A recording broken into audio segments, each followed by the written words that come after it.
Are you feeling a little lost in your business financials? Wondering if your QuickBooks data is truly painting an accurate picture of your last 3 months? If you're nodding your head, you're not alone. Most small business owners use QuickBooks daily for invoices, expenses, and payroll. But when the quarter ends, simply running a standard profit and loss report often isn't enough to get the clear, actionable insights you need to grow. That's why implementing a structured quarterly review process is absolutely vital. This isn't just about tax prep. It's about making smarter business decisions. Today, I'm going to walk you through my precise, 4-step process for conducting a thorough and insightful quarterly review right inside QuickBooks. This ensures your data is clean, compliant, and most importantly, provides the foundation for powerful strategic planning for the next quarter. Step 1. The Account Reconciliation Deep Dive. Before you look at a single report, you must reconcile every single bank and credit card account for all 3 months of the quarter. This is non-negotiable. Why? Reconciliation is your critical guardrail. It guarantees that every transaction recorded in QuickBooks matches what your bank reports. This process catches missing expenses, duplicate entries, and potential fraud. If you skip this, your final reports are immediately suspect. Start with month 1 and work your way to month 3. Only once every account is reconciled can you move forward with confidence. Step 2.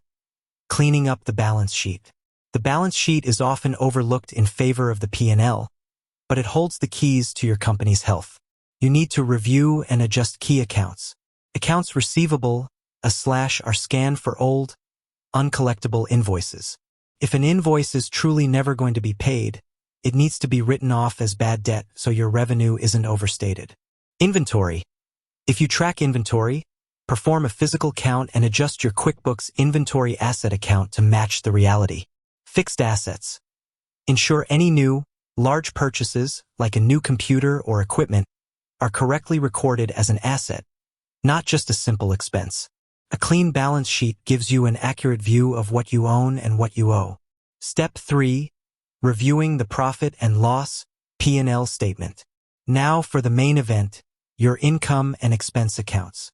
Run your P&L report for the last quarter and use the drill down feature. Analyze your income. Look for unusual spikes or drops in your revenue streams. If your sales were lower than expected, drill down into that account to see which customer or product line was affected. Scrutinize expenses. This is where you find the money leaks. Look at the largest expense accounts, like office supplies or consulting fees, and click on the total to see the list of transactions. Are their personal expenses mistakenly categorized as business? Are you spending too much on a certain vendor? Clean up miscategorized transactions by editing them right there in the transaction list. This step directly impacts your tax liability. Step 4. The comparative analysis. This is the strategic step. In QuickBooks, run your P&L report again, but this time, use the Compare Another Period option. Compare this quarter to the previous quarter and the same quarter last year. Look for significant variances, anything over a 10 to 15% change. Why did your marketing expense jump 50% compared to Q2? Was it a planned campaign or an accidental overspend? Why is your gross profit margin down from last year?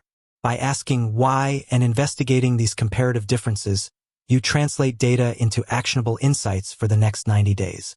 This makes your review a strategic tool, not just a historical exercise.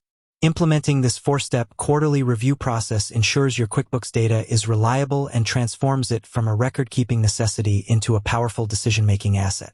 With that said, thanks for watching, and until next time.